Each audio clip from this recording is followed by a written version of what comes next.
Ang batang mayabang. Isang araw, may isang batang lalaki na nangangalang Rico. Si Rico ay kilala sa kanilang barangay dahil sa kanyang kayabangan. Lagi niyang ipinagmamalaki ang kanyang mga magagandang laruan, mamahaling damit at ang kanyang mga grado sa paaralan. Hindi siya nag-aatubiling ipagyabang ang kanyang mga tagumpay kahit nasa maliliit na bagay. Isang araw, nagkaroon ng isang paligsahan sa kanilang paaralan. Ang bawat estudyante ay kinakailangang gumawa at mag-isip ng sariling proyekto na magpapakita ng kanilang pagkamalikhain. Natuwa si Rico dahil alam niya sa sarili niya na siya ang mananalo sa paligsahan.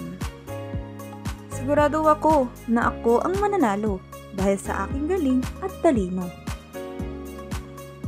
Ngunit sa araw ng pagpapakita ng mga proyekto, hindi natuwa ang mga guro sa ginawa ni Rico. Maganda at maayos ang ginawa ni Rico, ngunit hindi ito orihinal dahil kinopya niya ang gawa ng kanyang kaklase.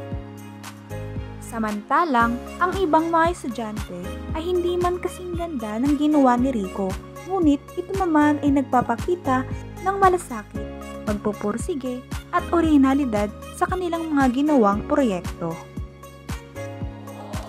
Sa huli, hindi si Rico ang nanalo sa paligsahan. Napagtanto niya na hindi sapat ang kayabangan at ang pagmamalaki sa sariling kakayahan.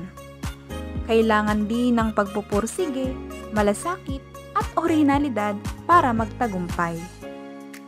Mula noon, nagbago na si Rico. Hindi na siya nagyayabang at natutunan niyang pahalagahan ang kahalagahan ng pagiging mapagkumbaba.